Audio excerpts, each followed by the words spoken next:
एक अछत्र सत्ता के बादशाह ब्रिगेडियर की हुकूमत वाले मजबूत किले में एक गुमनाम महिला के आने से पहली दरार पैदा हुई।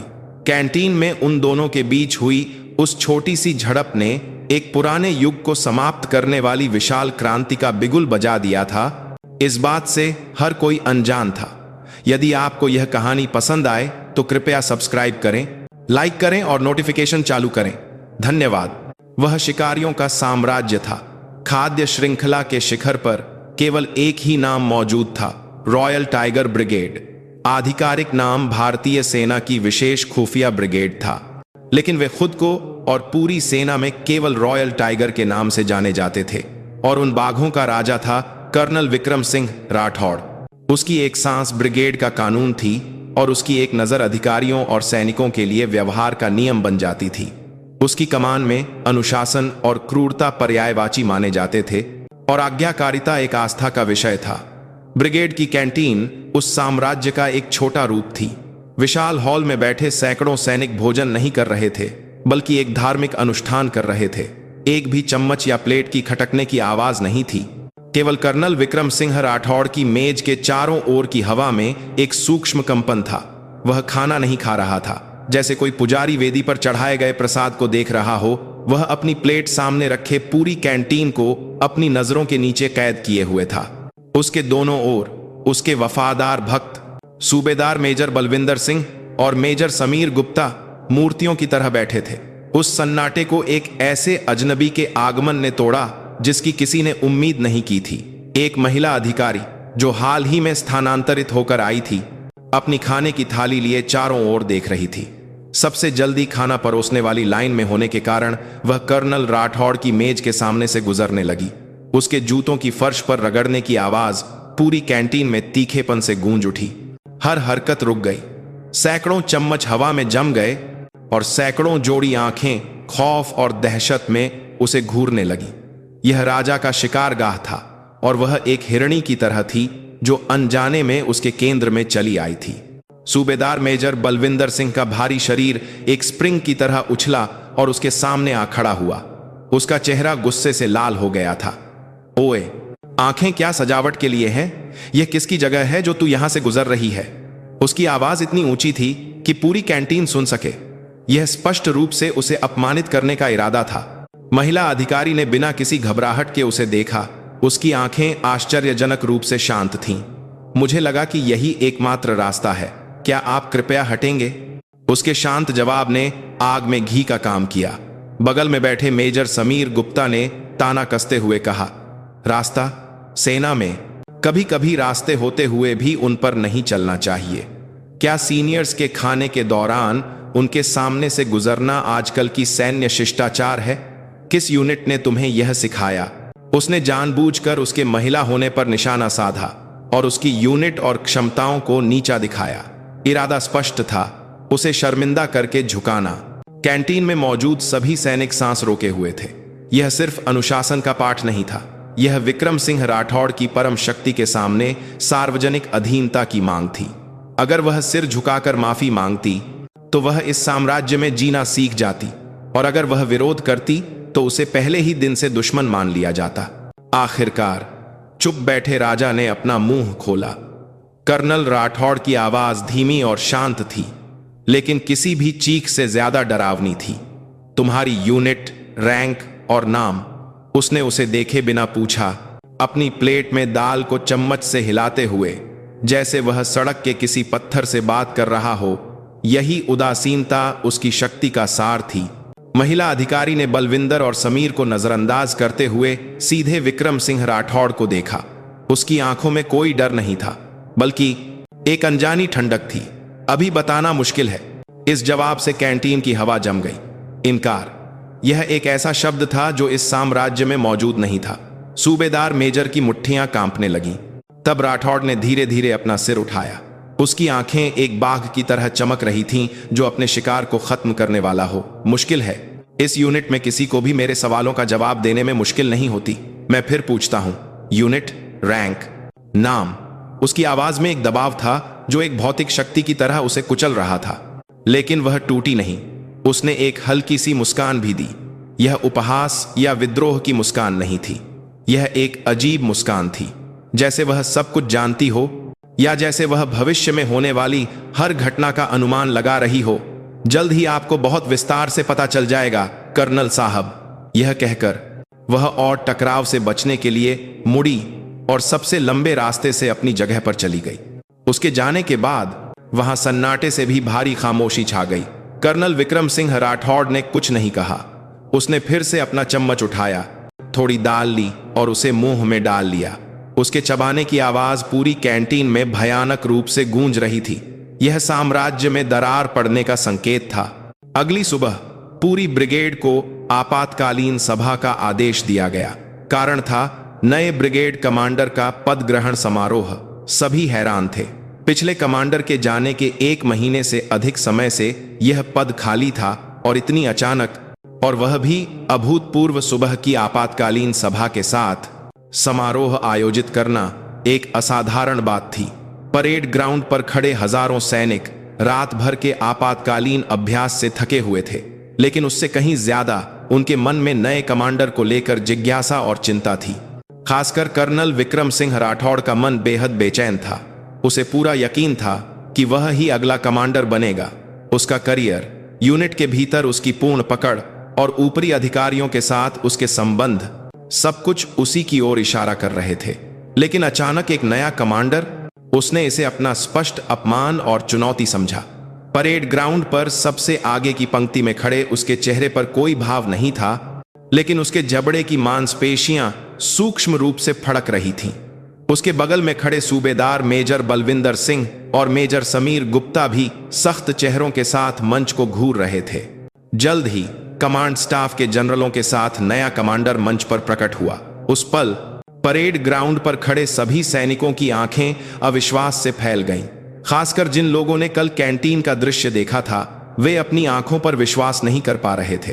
कर्नल राठौड़ के चेहरे पर पहली बार स्पष्ट आश्चर्य और गुस्सा दिखाई दिया। मंच के केंद्र में चलने वाला नया कमांडर कोई और नहीं, बल्कि वही महिला अधिकारी थी जिसे कल कैंटीन में सार्वजनिक रूप से अपमानित किया गया था। उसके कंधों पर अब कर्नल के प्रतीक चिन्ह के बजाय एक सितारा चमक रहा था। Lieutenant general Anjali Sharma. जैसे ही उसका नाम और रैंक घोषित किया गया, परेड ग्राउंड में फुसफुसाहट भर गई।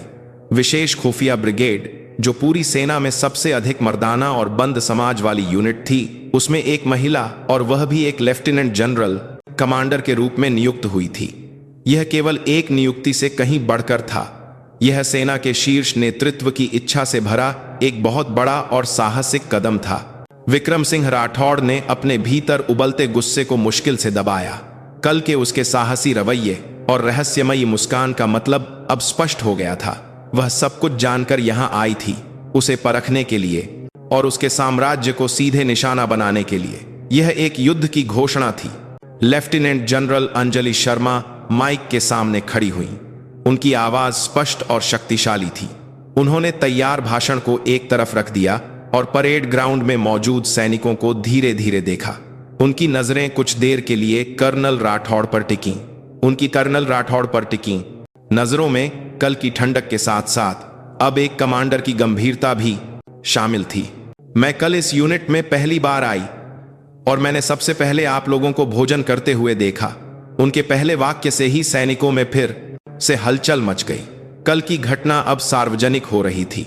मैंने ऐसी सेना कभी नहीं देखी जहां सैनिक भोजन करते समय कैंटीन में भी आजादी से बात और हंस नहीं सकते। जो सेना अपने वरिष्ठों की नजर के डर से यह भी नहीं जानती कि खाना मुंह में जा रहा है या नाक में, वह कैसे सर्वश्रेष्ठ युद्धक क्षमता रख सकती है। उनकी आवाज और भी दृढ़ हो गई। मैंने देखा, केवल इस डर से कि कमांडर का मूड खराब हो सकता है, एक साथी सैनिक को सार्वजनिक रूप से अपमानित किया जाता है और उसका रास्ता रोका जाता है। मैंने उस गलत अधिकारवाद को देखा। उनकी नजरें अब स्पष्ट रूप से सूबेदार मेजर बलविंदर सिंह और मेजर समीर गुप्ता पर थीं। दोनों के चेहरे सफेद पड़ गए। मैंने देखा, ऐसे अन्याय को सुधारने के बजाय चुप्पी और उदासीनता से सहमति जताते हुए अपनी शक्ति की पुष्टि करने वाले एक कमांडर को इस बार निशाना कर्नल विक्रम सिंह राठौड़ था। राठौड़ ने उनकी नजरों से नजरें नहीं हटाईं। उसने बल्कि एक चुनौतीपूर्ण दृष्टि से उनका सामना किया। लेफ्टिनेंट जनरल अंजलि शर्मा ने पूरे परेड ग्राउंड की ओर घोषणा की, इस समय से मैं रॉयल टाइगर ब्रिगेड की सभी पुरानी और सड़ी गली परंपराओं को जड़ से उखाड़ फेंकने का ऐलान करती हूँ। मैं एक ऐसी ब्रिगेड बनाऊंगी जहां योग्यता और चरित्र का सम्मान हो और जहां रैंक सत्ता नहीं बल्कि जिम्मेदारी का बोझ हो। प्रशिक्षण किसी भी अन्य यूनिट से ज्यादा कठोर होगा, लेकिन इस प्रक्रिया में एक भी सैनिक को अन्यायपूर्ण तरीके से बलिदान नहीं किया जाएगा या उसका व्यक्तिगत अपमान नहीं होगा। यह मेरा पहला आदेश है और आप सभी से मेरा वादा है। उनके भाषण के समाप्त होने पर परेड ग्राउंड में कुछ पल के लिए सन्नाटा छा गया और फिर जैसे तय किया गया हो तालियों की गड़गड़ाहट गूंज उठी। लेकिन उन तालियों में उम्मीद और स्वागत से ज्यादा आने वाले बड़े तूफान की आशंका और तनाव की भावना गहरी थी। कर्नल विक्रम सिंह राठौड़ ने ताली नहीं बजाई। वह अपने होठों को कसकर बंद किए मंच पर खड़ी नई शासक को घूरता रहा। उसके साम्राज्य में घुसपैठ करने वाली इस अजनबी को वह कभी स्वीकार नहीं करेगा। उन दोनों के बीच अदृश्य युद्ध अब बस शुरू ही हुआ था। लेफ्टिनेंट जनरल अंजलि शर्मा के पदभार संभालने के पहले सप्ताह के अंत में यूनिट में एक तनावपूर्ण माहौल था। पद ग्रहण समारोह के बाद उन्होंने कोई खास हरकत नहीं दिखाई। वह अपने कार्यालय में फाइलों के ढेर की समीक्षा करने में लगी रहीं, न तो यूनिट का दौरा किया और न ही कमांडरों को बुलाया। इस चुप्पी ने कर्नल राठौड़ और उसके आदमियों में एक अहंकारी आत्मविश्वास पैदा कर दिया। उन्होंने मान लिया कि वह एक ऐसी जनरल है जिसे जमीनी हकीकत का कोई पता नहीं है और वह बाघ की मांद में आकर पछता रही है और खुद को बचा रही है। उन्होंने हमेशा की तरह सप्ताहांत के प्रशिक्षण की योजना बनाई और इसकी तीव्रता पहले से भी ज्यादा कठोर थी। यह नए कमांडर को दिखाने के लिए था कि रॉयल टाइगर ब्रिगेड का तरीका क्या है। शनिवार की सुबह ब्रिगेड के बाहरी इलाके में चट्टान पर चढ़ने के प्रशिक्षण क्षेत्र में चीख पुकार गूंज रही थी। कर्नल राठौड़ खुद प्रशिक्षण का नेतृत्व कर रहा था। विशेष बल के जवान एक खड़ी चट्टान पर पुरानी और घिसी हुई रस्सियों के सहारे चढ़ रहे थे। सुरक्षा उपकरण न्यूनतम थे। राठौड़ का मानना था कि अत्यधिक भय पर काबू पाना ही एक सच्चे योद्धा का निर्माण करता है। उसके बगल में सूबेदार मेजर बलविंदर सिंह अपनी आंखों से आग उगल रहा था और जवानों की छोटी छोटी गलतियों पर चिल्ला रहा था। तभी प्रशिक्षण क्षेत्र के शोर को चीरती हुई एक जीप धूल उड़ाती हुई आई। गाड़ी से लड़ाकू वर्दी में लेफ्टिनेंट जनरल अंजलि शर्मा उतरी। उनके आने से प्रशिक्षण क्षेत्र का सारा शोर एक पल में थम गया। राठौड़ उनके अप्रत्याशित आगमन पर थोड़ी देर के लिए हैरान हुआ, लेकिन फिर एक व्यंग्यात्मक मुस्कान के साथ उनके पास गया। कमांडर साहिबा, आप इस ऊबड़ खाबड़ जगह पर कैसे? यहाँ की हवा दफ्तर से बहुत अलग होगी। उसकी बातों में एक चालाक ताना छिपा था। अंजलि ने उसकी बातों को नजरअंदाज करते हुए पसीने और मिट्टी से लथपथ चट्टान पर लटके जवानों को तीखी नजरों से देखा। उनकी नजर जल्द ही उन पुरानी रस्सियों पर जा टिकी जो उनकी जान बचाए हुए थीं। रस्सी कई जगहों से घिस चुकी थी और रेशे निकले हुए थे और उसका रंग भी धूल में ऐसा सन गया था कि असली रंग पहचानना मुश्किल था। यह रस्सी आखिरी बार कब बदली गई थी? उन्होंने ठंडक से पूछा। यह सवाल सुनकर रसद के प्रभारी मेजर समीर गुप्ता पसीना पसीना हो गया और हकलाने लगा। वो नियमों के अनुसार इसकी उपयोग अवधि अभी बाकी है। सूबेदार मेजर बलविंदर सिंह ने बगल से समर्थन किया। कमांडर साहिबा, हमारी रॉयल टाइगर ब्रिगेड में कोई भी उपकरणों का रोना नहीं रोता। इतनी सी रस्सी से कोई समस्या नहीं है। अंजलि ने उनके बहानों पर नाक सिकोड़ी। उन्होंने जमीन पर पड़ी एक अतिरिक्त रस्सी उठाई। फिर दस्ताने पहने हाथों से उन्होंने रस्सी के एक हिस्से को जोर से मरोड़ा। पुराने रेशे आसानी से टूटकर बिखर गए।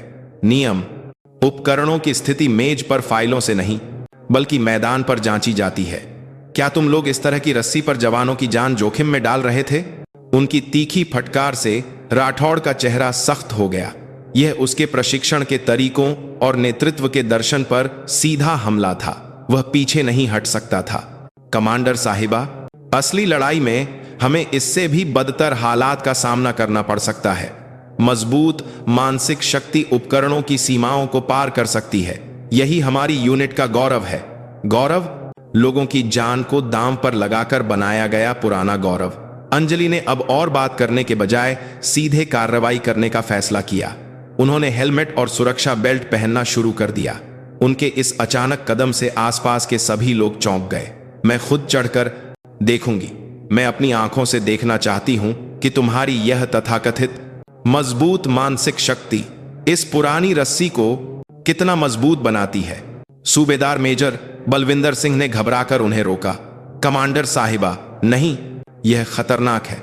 राठौड़ भी हैरान था, लेकिन अपनी शान के कारण वह उन्हें रोक नहीं पाया। वह मन ही मन हंसा। उसने सोचा कि एक ऐसी महिला जनरल जिसने कभी मुश्किल नहीं देखी, बस दिखावा कर रही है। उसे यकीन था कि वह जल्द ही डरकर नीचे आ जाएगी, लेकिन उसका अनुमान पूरी तरह से गलत निकला। अंजलि बिना किसी हिचकिचाहट के चट्टान पर चढ़ने लगीं। उनकी हरकतें आश्चर्यजनक रूप से फुर्तीली और सटीक थीं। उनका सुडौल शरीर चट्टान से चिपकी एक तेंदुआ जैसा लग रहा था। खड़ी ढलान और अस्थिर कदमों के उनकी एक तरह से बदतर पर आश्चर्यजनक बावजूद वह बिना हिले अपनी ऊंचाई बढ़ाती रहीं। वह उसी पुरानी रस्सी पर निर्भर थीं जिसे सब खतरनाक बता रहे थे। प्रशिक्षण ले रहे जवानों के साथ साथ राठौड़ और उसके आदमी भी सांस रोके उनकी चढ़ाई देख रहे थे। यह सिर्फ एक प्रदर्शन नहीं था, यह अपनी जान को दांव पर लगाकर एक भ्रष्ट व्यवस्था की नग्न सच्चाई को उजागर करने का एक हताश विरोध था। जब भी रस्सी उनके वजन से चरमराती, देखने वालों का दिल दहल जाता। आखिरकार जब वह शीर्ष पर पहुंची तो किसी ने अनजाने में ताली बजाई और वह ताली जल्द ही पूरे प्रशिक्षण क्षेत्र में फैल गई। केवल कर्नल विक्रम सिंह राठौड़ ने सख्त चेहरे के साथ ताली नहीं बजाई। उसे हार का एहसास हुआ। उसने महसूस किया कि जान पर खेलकर दिखाए गए विश्वास के सामने उसका तर्क कितना कमजोर था। थोड़ी देर बाद चट्टान से नीचे उतरकर अंजलि पसीने से भीगे चेहरे के साथ राठौड़ के सामने खड़ी हुई। देखा, यह है तुम्हारे गौरव की असलियत। एक ऐसी रस्सी पर लटकना जो कभी भी टूट सकती है और गिरने से बचने के लिए संघर्ष करना। यह प्रशिक्षण नहीं बल्कि सर्कस का खेल है। उन्होंने अपने हाथ में पकड़ी पुरानी रस्सी को उसके पैरों पर फेंक दिया। इस समय से सभी प्रशिक्षण तत्काल प्रभाव से रोके जाते हैं। ब्रिगेड के सभी प्रशिक्षण उपकरणों की पूरी जांच की जाएगी और सुरक्षा सुनिश्चित होने तक सभी प्रशिक्षण प्रतिबंधित रहेंगे। यह एक आदेश है। उनकी आवाज स्टील की तरह ठंडी और दृढ़ थी। राठौड़ कोई जवाब नहीं। जनवर के तत्काल प्रभाव से यह एक उत्तर संधा दे सका। अपने साम्राज्य के बीच में उसे उसकी आस्था के प्रतीक उस पुरानी रस्सी के साथ पूरी तरह से नकार दिया गया था। प्रशिक्षण को पूरी तरह से रोकने और उपकरणों की व्यापक जांच का आदेश रॉयल टाइगर ब्रिगेड के लिए एक बड़ा झटका था। यह सिर्फ एक सुरक्षा जांच नहीं थी, यह कर्नल विक्रम सिंह राठौड़ द्वारा दशकों से स्थापित की गई लौह सत्ता और उसके नेतृत्व के दर्शन को नकारने वाली एक प्रतीकात्मक घटना थी। राठौड़ के लोगों ने इसका कड़ा विरोध किया। उन्होंने शिकायत की कि प्रशिक्षण रोकने से विशेष बल बिना दांतों वाले बाघ की तरह हो जाएगा, और कुछ ने तो यह भी संदेह करना शुरू कर दिया कि लेफ्टिनेंट जनरल अंजलि शर्मा का इरादा यूनिट की युद्धक क्षमता को कमजोर करना है। लेकिन अंजलि हिली नहीं। उन्होंने बाहरी ऑडिट टीम को भी शामिल करके एक गहन जांच शुरू की। जैसे जैसे जांच आगे बढ़ी, यूनिट की नग्न सच्चाई सामने आने लगी। पुराने और खतरनाक उपकरण केवल रस्सी तक ही सीमित नहीं थे। बुलेट प्रूफ जैकेटों की समय सीमा समाप्त हो चुकी थी, पैराशूट के रखरखाव के रिकॉर्ड अधूरे थे, और यहां तक कि कुछ बंदूकों के पुर्जे भी नकली पाए गए थे। समस्या यहीं खत्म नहीं हुई। कागजों पर सभी को नवीनतम उपकरण दिए गए थे, लेकिन असल में गोदामों में पुराना कबाड़ भरा हुआ था। यह इस बात का स्पष्ट प्रमाण था कि कोई बीच में नवीनतम सैन्य सामग्री की हेराफेरी कर रहा था। सारे सबूत रसद की देखरेख करने वाले मेजर समीर गुप्ता की ओर इशारा कर रहे थे। वह कर्नल राठौड़ के सबसे परिक्ता की दो भी नहीं पड़ा था। समीर गुप्ता की बात में करीबी लोगों में से एक था और उसकी छत्रछाया में लंबे समय से रसद विभाग पर उसका नियंत्रण था। अंजलि को एहसास हो गया कि समीर इस मामले की मुख्य कड़ी है। उसे तोड़ने का मतलब राठौड़ के साम्राज्य के एक स्तंभ को गिराना था। समीर अत्यधिक चिंता में घिर गया। जब बाहरी ऑडिट टीम की जांच उस तक पहुंचने लगी तो वह सबूत मिटाने के चरम विचार से ग्रस्त हो गया। उसने रात में चुपके से रसद के गोदाम में घुसपैठ की। उसकी योजना बही खातों और दस्तावेजों को जलाकर सब कुछ एक दुर्घटना के रूप में पेश करने की थी। जैसे ही वह गोदाम के कोने में ज्वलनशील पदार्थ छिड़क कर आग लगाने वाला था, गोदाम का भारी लोहे का दरवाजा खुला और सैन्य पुलिस की एक टुकड़ी अंदर आ गई और उनके पीछे लेफ्टिनेंट जनरल अंजलि शर्मा हाथ बांधे खड़ी थी। मेजर गुप्ता, इतनी देर रात यहां क्या कर रहे हो? उनकी आवाज ठंडी थी, लेकिन आश्चर्यजनक रूप से उसमें गुस्सा नहीं था, जैसे उन्होंने सब कुछ पहले से ही सोच रखा हो। समीर वहीं जम गया। उसके हाथ से लाइटर जमीन पर गिर गया। उसने सोचा कि सब कुछ खत्म हो गया है, लेकिन अंजलि का अगला कदम उसकी उम्मीदों से बिल्कुल परे था। उन्होंने सैन्य पुलिस को आगजनी के प्रयास के सबूत इकट्ठा करने का आदेश दिया, लेकिन समीर को गिरफ्तार करने के बजाय वह उसे अपने कार्यालय में ले गईं। कार्यालय में केवल वह और समीर अकेले थे। अंजलि ने उसे एक कप गर्म चाय दी। डरा हुआ समीर भ्रमित भाव से उन्हें देख रहा था। मेजर गुप्ता, मैं जानती हूं कि तुमने यह सब क्यों किया, अंजलि ने धीरे से कहा। तुम अकेले यह सब करने की हिम्मत नहीं कर सकते। तुम्हारे पीछे कौन है और तुम्हें ऐसा क्यों करना पड़ा, इसका मुझे पहले से ही अंदाजा है। उन्होंने समीर के भ्रष्टाचार के बही खातों की एक प्रति मेज पर रख दी। यह ऑडिट टीम द्वारा खोजे गए सबूतों से कहीं ज्यादा विस्तृत और ठोस था। समीर का चेहरा सफेद पड़ गया। वह पहले से ही सब कुछ जानती थी। मैं तुम्हें अभी तुरंत कोर्ट मार्शल के लिए भेज सकती हूं। आगजनी का प्रयास, सैन्य सामग्री का गबन, कर्तव्य की उपेक्षा, कम से कम 10 साल की जेल की सजा के लिए तैयार रहना होगा। तुम्हारी सैन्य सेवा ही नहीं, बल्कि तुम्हारा बाकी का पूरा जीवन बर्बाद हो जाएगा। उन्होंने कुछ पल रुककर उसकी आंखों में सीधे देखा। लेकिन मैं तुम्हें एक मौका देना चाहती हूं। समीर को अपने कानों पर विश्वास नहीं हुआ। मौका? कैसा मौका मैडम? कर्नल विक्रम सिंह राठौड़, उसके बारे में जो कुछ भी जानते हो सब बताओ। तुमने उसके कहने पर सैन्य सामग्री की हेराफेरी कैसे की, वह सामान कहां गया और बदले में तुम्हें क्या मिला, सब कुछ। उनकी आवाज नरम थी, लेकिन उसमें एक ऐसी ताकत थी जिसे नकारा नहीं जा सकता था। अगर तुम सच बोलोगे तो मैं यह सुनिश्चित करने में पूरी मदद करूंगी कि तुम्हारी सजा कम हो। मैं वादा करती हूं कि तुम्हारे परिवार को एक अपराधी के परिवार के रूप में उंगलियों पर नहीं गिना जाएगा। उन्होंने गाजर और छड़ी दोनों का एक साथ इस्तेमाल किया। उन्होंने उसे उसके अपराध का स्पष्ट रूप से एहसास कराया, साथ ही उसे बाहर निकलने का एकमात्र रास्ता भी दिखाया। समीर बुरी तरह से हिल गया। कर्नल राठौड़ को धोखा देने की बात वह सोच भी नहीं सकता था। उसका डर समीर की हड्डियों में समाया हुआ था, लेकिन वह सब कुछ अपने ऊपर लेकर जेल नहीं जा सकता था। उसके दिमाग में अपनी पत्नी और छोटी बेटी का चेहरा घूम गया। अंजलि उसकी पीड़ा को समझ रही थी। चुनाव तुम्हारा है मेजर गुप्ता। एक सड़ते हुए जहाज के साथ डूब जाओगे, एक सड़ते हुए जहाज के साथ, या आखिरी लाइफ बोट पर चढ़ोगे। क्या तुम्हें लगता है कि कर्नल राठौड़ तुम्हारी जिंदगी की जिम्मेदारी लेगा? वह तुम्हें एक पूंछ की तरह काटकर फेंक देगा। यही उसका जीने का तरीका है। उनके आखिरी शब्द समीर के दिल को तोड़ने वाले थे।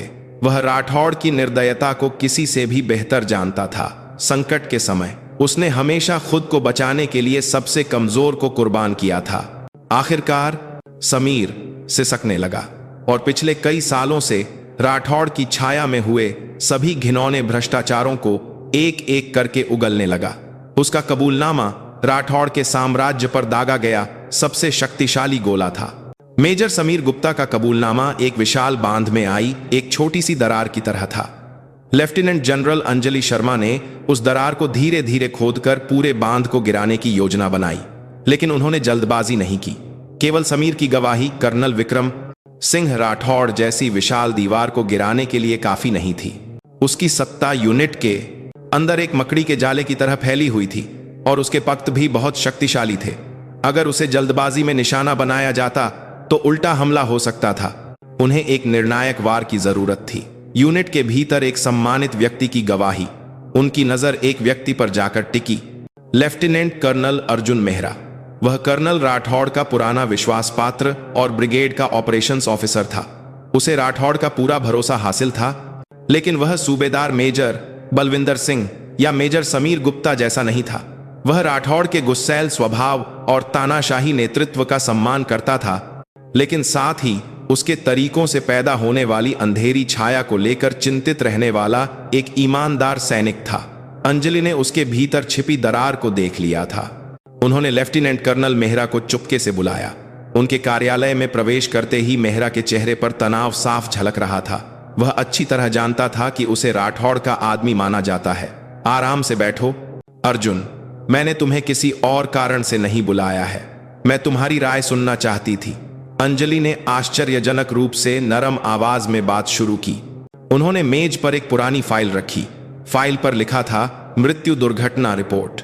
यह कुछ साल पहले रात के प्रशिक्षण के दौरान एक सुरक्षा दुर्घटना में मारे गए सिपाही राहुल वर्मा के बारे में थी।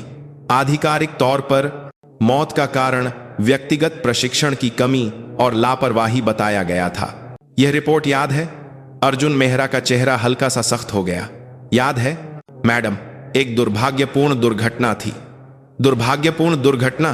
क्या तुम सच में ऐसा सोचते हो? अंजलि ने तीखी नजरों से उसकी प्रतिक्रिया का अध्ययन किया। उन्होंने रिपोर्ट के एक हिस्से की ओर उंगली उठाई। दुर्घटना के समय सिपाही वर्मा को एक पुराना नाइट विजन गॉगल दिया गया था और कुछ अनौपचारिक गवाहियों के अनुसार उसने दुर्घटना से ठीक पहले उपकरण में खराबी की सूचना दी थी, लेकिन उसे अनसुना कर दिया गया। लेकिन अंतिम रिपोर्ट में यह सब गायब है। ऐसा क्यों? अर्जुन मेहरा ने होंठ कसकर बंद कर लिए। वह सच्चाई जानता था। उस समय प्रशिक्षण का नेतृत्व कर रहे कर्नल राठौड़ ने प्रशिक्षण के नतीजों पर इतना ध्यान केंद्रित किया था कि उसने सिपाही वर्मा के उपकरण बदलने के अनुरोध को नजरअंदाज कर दिया था और उसे एक कमजोर मानसिकता वाला सैनिक करार दिया था। जब दुर्घटना हुई तो राठौड़ ने सारी जिम्मेदारी सिपाही वर्मा पर डाल दी और मामले को दबाने का आदेश दिया। अर्जुन मेहरा को भी उस आदेश का पालन करना पड़ा था। उसने खुद को यह कहकर समझाया था कि यही संगठन के लिए और कर्नल राठौड़ को बचाने के लिए सही रास्ता है। अर्जुन, तुम एक बेहतरीन सैनिक हो। मैंने तुम्हारे सभी ऑपरेशन प्लान देखे हैं। वे लगभग जांच की थे। तुम एक ऐसे कमांडर हो जो अपने जवानों की जान को महत्व देता है। तो फिर तुम उस समय चुप क्यों रहे? क्या तुमने कभी सोचा है कि तुम्हारी चुप्पी ने एक युवा सैनिक को मौत के मुंह में धकेल दिया और उसकी मौत का भी अपमान किया? अंजलि की आवाज में डांट नहीं थी। यह उसके सोए हुए जमीर को जगाने वाली एक गहरी गूंज थी। अर्जुन मेहरा के कंधे हल्के से कांप उठे। वह पिछले कई सालों से इस अपराध बोध को अपने दिल में दबाए हुए जी रहा था। ये एक मजबूरी थी मैडम। उस स्थिति में मजबूरी जैसी कोई चीज नहीं होती। केवल कायरतापूर्ण चुप्पी और साहसी स्वीकारोक्ति होती है। अंजलि अपनी जगह से उठी और खिड़की के पास चली गईं। बाहर अंधेरे में डूबा परेड ग्राउंड दिखाई दे रहा था। मैं इस यूनिट को बदलना चाहती हूँ। मैं एक ऐसी यूनिट बनाना चाहती हूँ जहां सिपाही राहुल वर्मा जैसे निर्दोष बलिदान फिर कभी ना हो। लेकिन मैं अकेले यह नहीं कर सकती। मुझे तुम जैसे ईमानदार सैनिकों की मदद चाहिए। उन्होंने अर्जुन पर कोई दबाव नहीं डाला। उन्होंने बस उसे सच्चाई का सामना करने का एक मौका दिया। चुनाव पूरी तरह से उसका था। जाओ और सोचो, तुम्हें वास्तव में किसके प्रति वफादार होना चाहिए? एक व्यक्ति विक्रम सिंह राठौड़ या वह देश और सैनिक का सम्मान जिसकी रक्षा करने की हमने कसम खाई है? कार्यालय से बाहर निकलते हुए अर्जुन मेहरा के कदम बहुत भारी थे। उसका दिमाग एक बड़े तूफान की चपेट में था।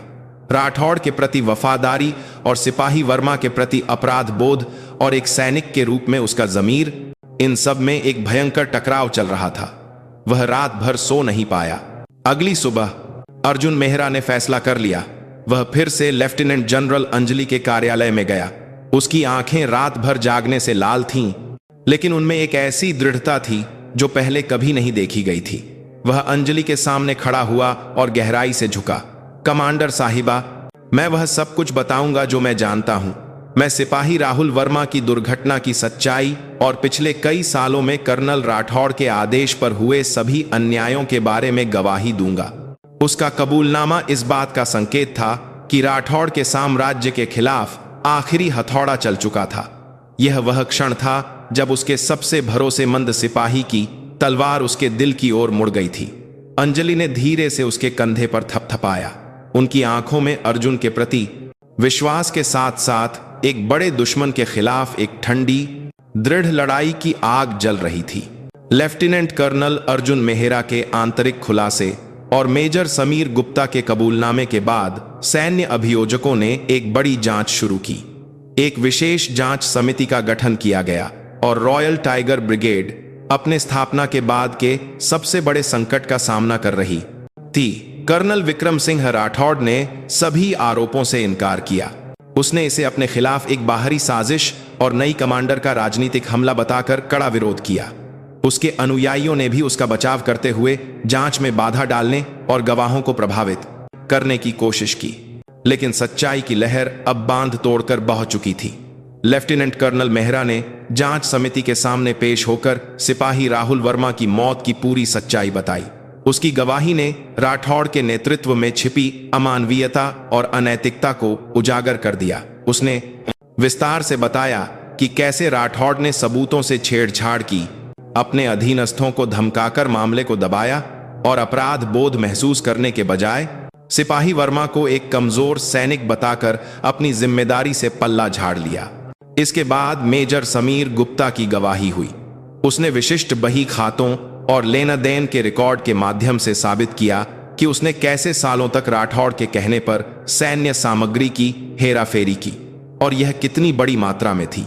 हेराफेरी की गई सामग्री को काले बाजार में बेच दिया गया था या राठौड़ के व्यक्तिगत संबंधों को बनाए रखने के लिए रिश्वत के रूप में इस्तेमाल किया गया था। यह स्पष्ट हो गया कि नवीनतम बुलेट प्रूफ जैकेट और नाइट विजन गॉगल्स की जगह पुराना कबाड़ क्यों रखा गया था। सैनिकों की जान की कीमत उसकी निजी इच्छाओं को पूरा करने के लिए इस्तेमाल की गई थी। फंसने पर सूबेदार मेजर बलविंदर सिंह ने भी राठौड़ का साथ छोड़ दिया। अपनी सजा कम करवाने के लिए उसने राठौड़ के आदेश पर सैनिकों के साथ किए गए सभी प्रकार के दुर्व्यवहार और हिंसा को कबूल कर लिया। उसने विस्तार से बताया कि कैसे राठौड़ ने अपने साम्राज्य को बनाए रखने के लिए भय और हिंसा का इस्तेमाल किया और कैसे उसके आदेशों का विरोध करने वालों को यूनिट से बाहर कर दिया गया। अपने सबसे भरोसेमंद लोगों के लगातार खुलासों के सामने राठौड़ असहाय होकर ढह गया। उसका लोहे जैसा मजबूत साम्राज्य एक मृग तृष्णा की तरह गायब हो गया। उसके अनुयायियों ने उसका साथ छोड़ दिया और जो लोग उसकी सत्ता के आगे चुप रहते थे अब उसकी ओर उंगली उठा रहे थे। विशेष जांच समिति की अंतिम सुनवाई के दिन राठौड़ अभियुक्त के कटघरे में अकेला बैठा था।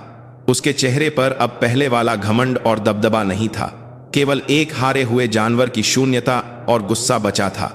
अपनी अंतिम दलील में उसने तर्क दिया कि उसने केवल यूनिट को मजबूत बनाने के लिए अपनी पूरी कोशिश की।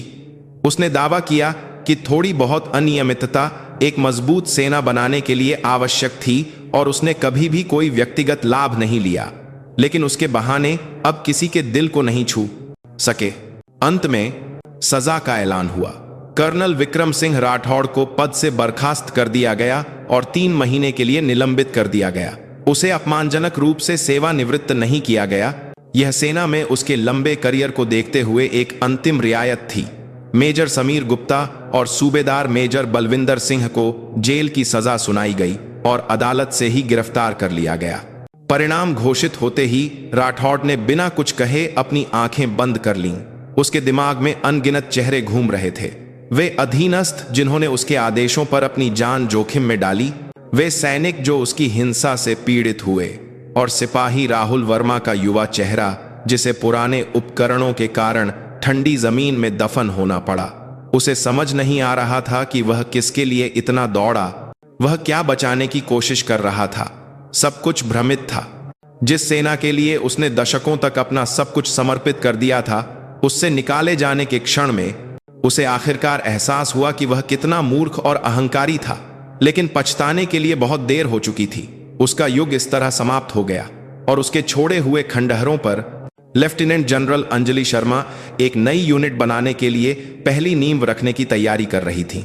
विक्रम सिंह राठौड़ जैसी विशाल छाया के हटने के बाद रॉयल टाइगर ब्रिगेड गहरे भ्रम और खालीपन में डूब गई। कुछ लोगों को यूनिट के प्रतीक के चले जाने से नुकसान महसूस हुआ, कुछ ने लंबे समय के दमन से मुक्ति पाकर राहत की सांस ली और कुछ आने वाले बदलावों को लेकर एक अनिश्चित भय में कांप रहे थे। यूनिट एक दिशाहीन जहाज की तरह डगमगा रही थी। इस उथल पुथल के बीच लेफ्टिनेंट जनरल अंजलि शर्मा अविचल रहीं। वह यहाँ एक विध्वंसक नहीं बल्कि एक निर्माता बनने आई थी। उन्होंने राठौड़ को हटाकर उसकी जगह अपनी सत्ता स्थापित करने के बजाय एक पारदर्शी और तर्कसंगत प्रणाली बनाने में अपनी सारी ऊर्जा लगा दी। उनके सुधार चुपचाप लेकिन मौलिक तरीके से आगे बढ़े। सबसे पहले उन्होंने रसद आपूर्ति प्रणाली में सुधार किया। उन्होंने एक डिजिटल एकीकृत प्रबंधन प्रणाली शुरू की जिससे सभी सैन्य सामग्रियों के आने जाने और स्टॉक की स्थिति को वास्तविक समय में देखा जा सकता था। हर वस्तु को एक यूनिक बारकोड दिया गया और कई स्तरों पर अनुमोदन और क्रॉस चेक प्रक्रियाएं बनाई गईं ताकि कोई एक व्यक्ति जानकारी में हेरफेर न कर सके। अब कुछ कागजों के सहारे सैन्य सामग्री की हेराफेरी करना असंभव हो गया था। अगला कदम प्रशिक्षण सुरक्षा प्रणाली में नवाचार था। उन्होंने क्रॉस चेक सुरक्षा निरीक्षण प्रणाली शुरू की। प्रशिक्षण में उपयोग होने वाले सभी उपकरणों का निरीक्षण संबंधित विभाग के साथ साथ दूसरे विभाग के सुरक्षा अधिकारी और प्रशिक्षण में भाग लेने वाले सैनिकों के प्रतिनिधि द्वारा किया जाना था और उनके हस्ताक्षर के बाद ही उनका उपयोग किया जा सकता था। इसके अलावा उन्होंने प्रशिक्षण से पहले सुरक्षा ब्रीफिंग को अनिवार्य कर दिया और प्रशिक्षण के दौरान यदि किसी को भी उपकरण में थोड़ी सी भी खराबी महसूस होती है तो उसे तुरंत प्रशिक्षण रोकने का अनुरोध करने का अधिकार दिया। शुरू में इस अपरिचित प्रक्रिया से सैनिक असहज महसूस करते थे, लेकिन जब उन्हें एहसास हुआ कि उनकी सुरक्षा का वास्तव में सम्मान किया जा रहा है तो वे धीरे धीरे सक्रिय रूप से भाग लेने लगे। सबसे क्रांतिकारी बदलाव आवाज़ नामक एक अनाम सूचना प्रणाली की शुरुआत थी। यह एक ऐसी प्रणाली थी जहां यूनिट में कहीं से भी कंप्यूटर या मोबाइल फोन के माध्यम से अनुचित आदेशों, दुर्व्यवहार या भ्रष्टाचार के संदेहों की गुमनाम रूप से शिकायत की जा सकती थी। रिपोर्ट की गई सामग्री सीधे ब्रिगेड कमांडर अंजलि शर्मा को भेजी जाती थी और पूरी गोपनीयता के साथ जांच की जाती थी। पहले कुछ हफ्तों तक आवाज बॉक्स खाली रहा। प्रतिशोध का डर सैनिकों के दिलों में गहराई से जमा हुआ था, लेकिन अंजलि ने हार नहीं मानी। उन्होंने आवाज के माध्यम से आई बहुत छोटी छोटी शिकायतों, जैसे कि किसी विशेष बैरक में शॉवर का दबाव कम होना, को भी व्यक्तिगत रूप से ध्यान देकर हल किया। जब इस तरह का छोटा छोटा विश्वास बनने लगा तो धीरे धीरे साहसी आवाजें उठने लगीं। एक वरिष्ठ सैनिक द्वारा बार बार की जाने वाली बदसलूकी, एक अधिकारी द्वारा अनुचित व्यक्तिगत काम करवाना जैसे मुद्दे सतह पर आने लगे। अंजलि ने रिपोर्ट किए गए मामलों पर सख्ती से कार्रवाई की, लेकिन उन्होंने अपराधी को दंडित करने के साथ साथ टूटे हुए रिश्तों को सुधारने और पुनरावृत्ति को रोकने पर भी ध्यान केंद्रित किया। यह बदलाव की प्रक्रिया आसान नहीं थी। मौजूदा व्यवस्था के आदि कुछ अधिकारी और वरिष्ठ सैनिक खुले तौर पर शिकायत करने लगे कि अनुशासन ढीला हो गया है और युद्धक क्षमता कमजोर हो गई है।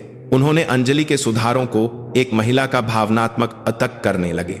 नेतृत्व कहकर भी उनका मजाक उड़ाया। एक दिन राठौड़ के एक पूर्व करीबी बटालियन कमांडर ने एक पूरी बैठक में खुले तौर पर उनका विरोध किया। कमांडर साहिबा, हम विशेष बल के जवान हैं, किंडरगार्टन के बच्चे नहीं। इस तरह की अत्यधिक सुरक्षा हमें केवल कमजोर बनाएगी। बैठक में एक पल के लिए सन्नाटा छा गया। सब अंजलि की प्रतिक्रिया का इंतजार कर रहे थे। उन्होंने गुस्सा करने या उसे डांटने के बजाय एक शांत आवाज में जवाब दिया, मेजर साहब की बात में कुछ सच्चाई है, लेकिन मैं थोड़ा अलग सोचती हूं। मैं मानती हूं कि सच्ची ताकत अनुचित आदेशों का आंख बंद करके पालन करने से नहीं आती, बल्कि अपने साथी, अपने कमांडर और उस प्रणाली पर पूर्ण विश्वास से आती है जिसे हमने अपनी जान सौंपी है। एक सेना जो एक दूसरे पर विश्वास नहीं करती, वह रेत के महल की तरह होती है जो एक छोटे से झटके से भी ढह जाती है। मैं अभी रेत का महल नहीं, बल्कि एक ऐसा मजबूत किला बना रही हूं जो किसी भी लहर से नहीं हिलेगा। उनके आत्मविश्वास भरे जवाब के बाद किसी ने और कोई आपत्ति नहीं जताई। उनके सुधार केवल प्रणालियों को बदलना नहीं थे, यह अविश्वास और भय से शासित यूनिट की संस्कृति को विश्वास और सम्मान की संस्कृति में बदलने की एक विशाल प्रक्रिया थी। एक पुराने साम्राज्य के खंडहरों पर वह एक लोकतांत्रिक और तर्कसंगत गणराज्य का निर्माण कर रही थीं। यह बदलाव धीमा था, लेकिन स्पष्ट और मजबूती से जड़ें जमा रहा था। पद से बर्खास्त और 3 महीने के लिए निलंबित विक्रम सिंह राठौड़ ने अपने घर में पूर्ण अलगाव का अनुभव किया। वर्दी उतारने के बाद वह अब रॉयल टाइगर ब्रिगेड का राजा नहीं था। उसकी चापलूसी करने वाली फोन की घंटियां बजनी बंद हो गईं और उसके घर आने जाने वाले अधीनस्थों के कदम भी थम गए। दुनिया उसे भूल चुकी थी। पहले कुछ दिन वह असहनीय गुस्से और विश्वासघात की भावना में डूबा रहा और शराब में समय बिताता रहा। उसे धोखा देने वाले अर्जुन मेहरा और समीर गुप्ता और उसका सब कुछ छीन लेने वाली अंजलि शर्मा के प्रति उसकी नफरत उबल रही थी। लेकिन जैसे जैसे समय बीता और नशा उतरा, उसके भीतर गुस्से की जगह खालीपन ने ले ली। उसने अपना पूरा जीवन एक सैनिक के रूप में बिताया था। उसकी पहचान उसकी वर्दी, रैंक और अधीनस्थों की आज्ञाकारिता पर बनी थी। जब वह सब कुछ चला गया तो उसे यह भी नहीं पता था कि वह कौन है। वह अपने खाली घर में घूमता रहा और पिछले कई दशकों को याद करने लगा। कठिन प्रशिक्षण, जीवन और मृत्यु के बीच के मिशन और अधीनस्थों का उत्साह, यह सब कभी उसका गौरव और अभिमान था। एक रात उसने अपनी स्टडी में गहरे रखे एक पुराने बक्से को निकाला। बक्से में उसके युवा अधिकारी बनने के समय से लेकर अपने अधीनस्थों से मिले पत्र और तस्वीरें भरी हुई थीं। उसने धूल भरी तस्वीरों को एक एक करके देखा। युवा सैनिकों के मासूम चेहरे, वे उसे एक पिता की तरह मानते और सम्मान करते थे। उसने उनके विश्वास पर खरा उतरने के लिए किसी से भी अधिक मजबूत और सख्त कमांडर बनने की कोशिश की थी। लेकिन कब उसकी ताकत की धुन अहंकार में बदल गई और अपने अधीनस्थों की देखभाल करने की भावना उन्हें अपने नियंत्रण में रखने की इच्छा में बदल गई। उसकी उंगली एक तस्वीर पर आकर रुक गई, एक युवा सैनिक की मुस्कुराती हुई तस्वीर, सिपाही राहुल वर्मा। वह उस चेहरे को बहुत देर तक देखता रहा। अपराध बोध एक विशाल लहर की तरह उसके सीने पर छा गया। उसे उस सच्चाई का सामना करना पड़ा जिसे वह अब तक नजरअंदाज करता आ रहा था। सिपाही वर्मा की मौत सिर्फ एक दुर्घटना नहीं थी। पुराने उपकरणों को नजरअंदाज करना, एक अधीनस्थ की गुहार को अनसुना करना और केवल प्रशिक्षण के परिणामों पर ध्यान केंद्रित करना, यह उसके अहंकार और तानाशाही से पैदा हुई एक स्पष्ट हत्या थी। वह मेज पर बैठा और एक कलम उठाई और बहुत देर तक हिचकिचाने के बाद उसने एक एक अक्षर करके एक पत्र लिखना शुरू किया। यह सिपाही राहुल वर्मा के माता पिता को भेजा जाने वाला पत्र था। उसने पत्र में कोई बहाना नहीं लिखा। उसने अपनी गलती को ईमानदारी से स्वीकार किया और एक युवा की कीमती जान लेने के लिए माफी मांगी। अपने बेटे के ठंडे शरीर को गले लगाकर रोते हुए, माता पिता की छवि को याद करते हुए उसकी आंखों से मोटे मोटे आंसू गिरने लगे। यह दशकों में पहली बार था जब वह रोया था। पत्र को लिफाफे में डालने के बाद उसे लगा जैसे उसके दिल पर रखा एक बड़ा पत्थर थोड़ा हट गया हो। यह पूरी तरह से प्रायश्चित नहीं था, लेकिन यह पश्चाताप की लंबी यात्रा का पहला कदम था। निलंबन की अवधि समाप्त होने के करीब उसने अपने भविष्य के बारे में गहराई से सोचा। वह सेना में वापस नहीं जा सकता था और न ही वह जाना चाहता था। उसका सम्मान मिट्टी में मिल चुका था और उसके लिए कहीं कोई जगह नहीं थी। उसने खुद वर्दी उतारने का फैसला किया। उसने अपनी सेवानिवृत्ति का आवेदन लिखा। यह दशकों से उसका सब कुछ रही सेना से विदाई का क्षण था जिसे उसने खुद चुना था। आखिरी बार यूनिट से अपना सामान लेने के लिए जब वह रॉयल टाइगर ब्रिगेड लौटा तो उसने महसूस किया कि सब कुछ बदल गया है। सैनिकों के चेहरे खिले हुए थे और बैरकों से हंसी की आवाजें आ रही थीं। कैंटीन अब दम घोंटने वाली चुप्पी की जगह नहीं थी। उसे एक अजीब शांति के साथ साथ अपनेपन की कमी भी महसूस हुई। उसे अब यह स्वीकार करना पड़ा कि उसने जो साम्राज्य बनाया था उससे कहीं ज्यादा बेहतर यह वर्तमान स्वरूप था। जब वह अपने पूर्व कार्यालय से अपना आखिरी सामान पैक कर रहा था तो लेफ्टिनेंट जनरल अंजलि शर्मा उससे मिलने आई। दोनों के बीच एक अजीब खामोशी थी। पहले अंजलि ने बात शुरू की, आगे की क्या योजना है? राठौड़ ने एक कड़वी मुस्कान के साथ अपना सेवानिवृत्ति का आवेदन आगे बढ़ाया। अब जाने का समय आ गया है। मैं हमेशा सोचता था कि मेरा तरीका सही है, लेकिन सब कुछ गलत था। उसकी आवाज में अब पहले वाला अहंकार नहीं था। अंजलि ने कुछ देर उसे देखा और फिर एक अप्रत्याशित प्रस्ताव रखा। अगर आपको कोई आपत्ति न हो तो क्या आप यूनिट में नहीं रुकेंगे? विशेष बल के ऐतिहासिक अभिलेखागार में एक सलाहकार के रूप में आपसे बेहतर इस यूनिट के इतिहास और भावना को कोई नहीं जानता। आपका अनुभव यूनिट के भविष्य के लिए एक अच्छी नींव बन सकता है। राठौड़ ने आश्चर्य से उसे देखा। उसे विश्वास नहीं हो रहा था कि यह प्रस्ताव उस व्यक्ति से आया है जिसने उसे बर्बाद कर दिया था। यह सहानुभूति या दान नहीं था। यह उसके अतीत को स्वीकार करने और उसके बचे हुए मूल्य का सम्मान करने का एक सच्चा प्रस्ताव था। उसने अंजलि की आंखों में अपने प्रति घृणा नहीं, बल्कि यूनिट के भविष्य के बारे में सोचने वाले एक कमांडर को देखा। मुझे नहीं पता कि मैं इस लायक हूं या नहीं, उसकी आवाज कांप रही थी। योग्यता खुद बनानी पड़ती है। अगर आप में अपने अतीत की गलतियों पर पश्चाताप करने और एक नई शुरुआत करने का साहस है तो हर किसी को यह मौका मिलता है। अंजलि ने अपना हाथ आगे बढ़ाया। राठौड़ कुछ देर हिचकिचाया, फिर उसका हाथ पकड़ लिया। जैसे ही उनके हाथ मिले, लंबी लड़ाई खत्म हो गई। यह विजेता और हारे हुए का हाथ मिलाना नहीं था। यह एक पुराने युग को विदा करने वाले और एक नए युग की शुरुआत करने वाले के बीच यूनिट के भविष्य के लिए एक शांत सुलह का वादा था। कुछ महीनों के भीतर रॉयल टाइगर ब्रिगेड में एक स्पष्ट बदलाव दिखाई दे रहा था। लेफ्टिनेंट जनरल अंजलि शर्मा द्वारा बोए गए सुधार के बीज यूनिट के हर कोने में मजबूत जड़ें जमा रहे थे और विश्वास और संचार के फल दे रहे थे। सैनिक अब वरिष्ठों के डर से अन्याय नहीं सहते थे। गुमनाम रूप से संचालित होने वाली आवाज प्रणाली सक्रिय रूप से काम कर रही थी और इसके माध्यम से उठाए गए मुद्दों का त्वरित और निष्पक्ष रूप से समाधान किया जा रहा था। प्रशिक्षण पहले से कहीं ज्यादा वैज्ञानिक और व्यवस्थित हो गया था। नवीनतम उपकरण पूरी तरह से उपलब्ध कराए गए थे और गहन सुरक्षा जांच के कारण एक भी सुरक्षा दुर्घटना नहीं हुई। इसके बावजूद प्रशिक्षण की तीव्रता कम नहीं हुई, बल्कि सुरक्षा पर विश्वास के कारण सैनिक प्रशिक्षण पर और भी अधिक ध्यान केंद्रित कर सके और यूनिट की समग्र युद्धक क्षमता में स्पष्ट सुधार हुआ। सबसे बड़ा बदलाव यूनिट की संस्कृति में था। अधिकार और भय की जगह स्वतंत्र चर्चा और आपसी सम्मान ने ले ली थी। भोजन का समय अब चुप्पी का अनुष्ठान नहीं था। सैनिक समूहों में बैठकर छोटी मोटी बातों पर हंसते थे। लेफ्टिनेंट जनरल अंजलि शर्मा भी अक्सर सैनिकों की कैंटीन में उनके साथ थाली लेकर लाइन में खड़ी होती थीं। वह सैनिकों की समस्याओं को सीधे सुनती और उनके स्तर पर संवाद करने की कोशिश करती। उनके इस व्यवहार ने यूनिट के सदस्यों के मन में नेतृत्व की एक नई छवि बनाई। यह धारणा फैल गई कि कमांडर शासन करने वाला नहीं, बल्कि साथ में जिम्मेदारी लेने वाला और सोचने वाला एक साथी है। ऐतिहासिक अभिलेखागार में सलाहकार के रूप में यूनिट में रुके विक्रम सिंह राठौड़ चुपचाप अपनी भूमिका निभा रहे थे।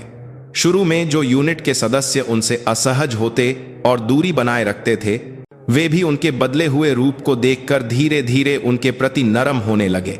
वह युवा अधिकारियों को पिछले युद्ध के अनुभव और रणनीति सिखाते हुए अपने ज्ञान और अनुभव को उदारता से साझा करते थे। उनकी शिक्षा में अब आंख बंद करके आज्ञाकारिता की मांग करने वाला अधिकारवाद नहीं था, केवल यूनिट से प्यार करने वाले एक पुराने सैनिक का सच्चा दिल था।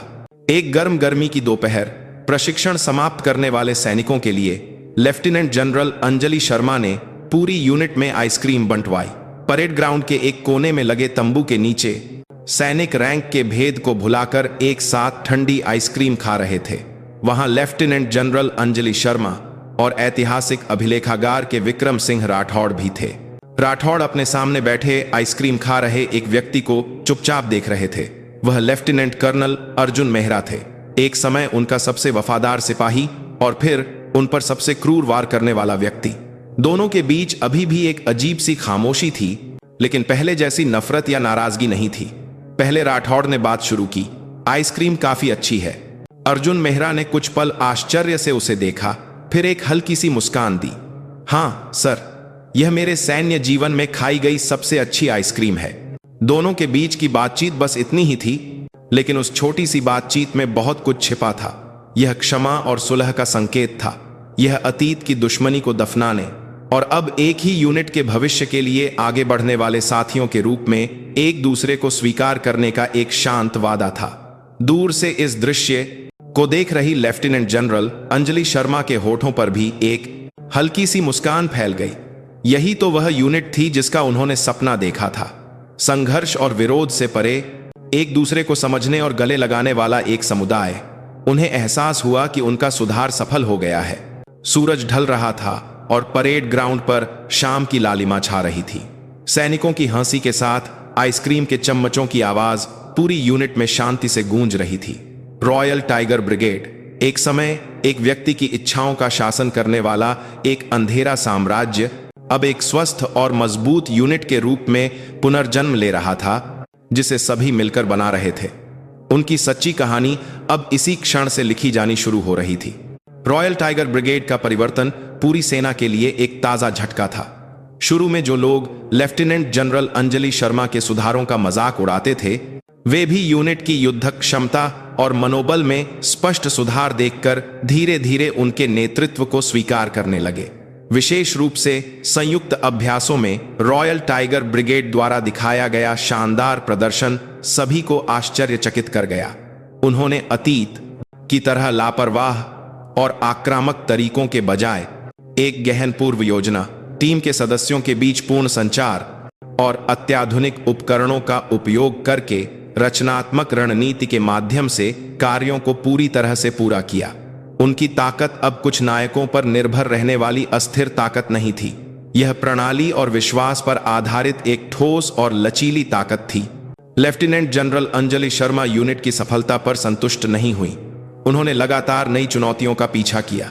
उन्होंने यूनिट के भीतर एक सामरिक विकास अनुसंधान प्रयोगशाला की स्थापना की, जहां सैनिक रैंक की परवाह किए बिना स्वतंत्र रूप से नए सामरिक विचारों का प्रस्ताव और चर्चा कर सकते थे।